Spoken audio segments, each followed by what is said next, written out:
Okay, what we did here is pulled the wheel off the El Camino. We jacked it up, we put a jack stand underneath there because you always want to have a safe garage.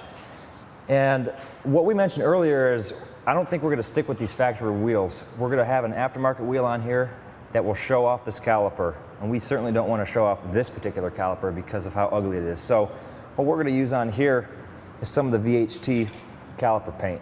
This caliper paint is good up to 900 degrees.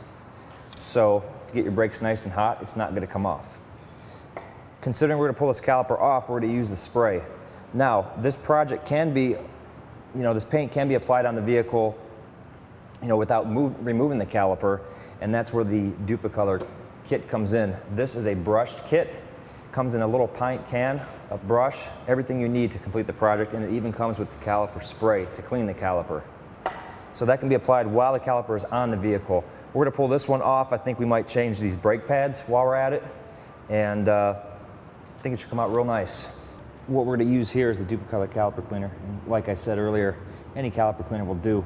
Considering this comes in the Dupli-Color kit, that's what we're going to use. And you can see how dirty this caliper is here. I mean, it's just covered in brake dust. Okay, what we did here is we pulled the caliper off as we showed you. We sprayed it down with some of the caliper cleaner and saw that there was some blue paint on there. The caliper cleaner was able to dissolve some of that blue paint, and then I took a wire brush to it and scrubbed it all down, got the grease and grime off there, and the majority of the blue paint came off. And with the engine enamel, the caliper paint is good up to 900 degrees, and you do not need a primer as well. You can just prime right over top of the clean surface here.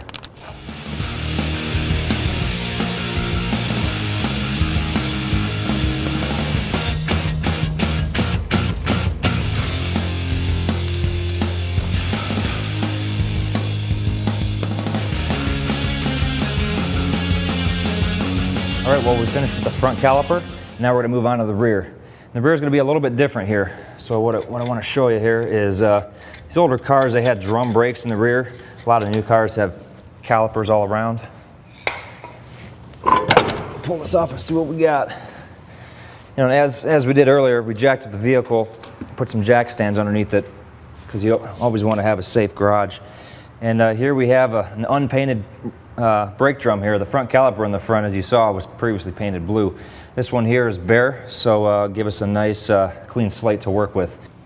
All right, well, what I did earlier was I pulled the drum off the vehicle. I have it here on the table.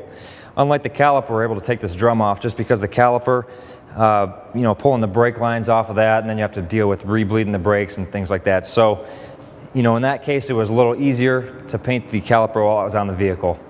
In this case, we're able to get the drum on the table, make it a little easier to paint. And what we did first was we knocked all the rust off of it with the wire brush. You're able to purchase that from any auto parts store.